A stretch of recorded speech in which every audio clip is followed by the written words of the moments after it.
ஒரு சிறிய கிராமத்தில் அர்ஜுன் என்ற 8 வயது பையன் வாழ்ந்து வந்தான். அவனுக்கு ஒரு பெரிய பழக்கம் இருந்தது.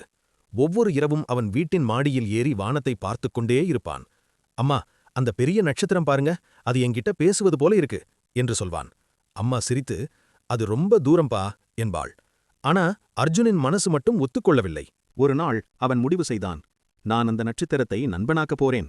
அவன் காகிதத்தால் ராக்கெட் செய்தான். பட்டம் கட்டி வானத்துக்கு விட முயன்றான். ஒரு இரவு வானம் மிகவும் தெளிவாக இருந்தது. அவன் வழக்கம் போல் நட்சத்திரத்தை பார்த்து கொண்டிருந்தான்.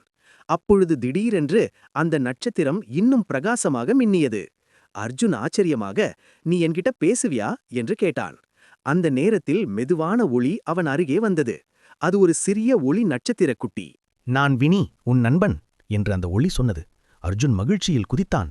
நீ வானத்துல இல்லையா? வினி சிரித்தது. நான் உண்மையான நட்சத்திரம் இல்ல, உன் கனவுகளின் ஒளி. அர்ஜுன் குழப்பமடைந்தான். வினி சொன்னது, நட்சத்திரத்தை பிடிக்க முடியாது, ஆனா நீயே ஒரு நட்சத்திரமாக மின்னலாம். எப்படி என்றான் அர்ஜுன். நல்லா படி, பிறருக்கு உதவு, உன் கனவை நம்பு, அப்போ உலகமே உன்னை பார்த்து மின்னும். அடுத்த நாள் முதல் அர்ஜுன் மாறினான். அவன் பள்ளியில் நல்லா படிக்க ஆரம்பித்தான். நண்பர்களுக்கு உதவினான். அவனுடைய அறிவியல் ஆசையை வளர்த்தான். நான் ஒரு நாள் விண்வெளி விஞ்ஞானியாகணும் என்று முடிவு செய்தான். அர்ஜுன் பெரியவனாகி விண்வெளி ஆராய்ச்சியில் சேர்ந்தான். ஒரு நாள் அவன் ராக்கெட்டில் விண்வெளிக்கு பயணம் செய்தான். அவன் விண்வெளியிலிருந்து பூமியை பார்த்தான். அப்போ அவன் நினைத்தான், நான் நட்சத்திரத்தை பிடிக்கல, ஆனா நான் நட்சத்திரத்தை அடைந்துட்டேன். அந்த நேரம் வானத்தில் ஒரு ஒளி மின்னியது. கனவுகள் பெரியவையாகட்டும், அதை அடைய முயற்சி இன்னும் பெரியதாக இருக்கட்டும்.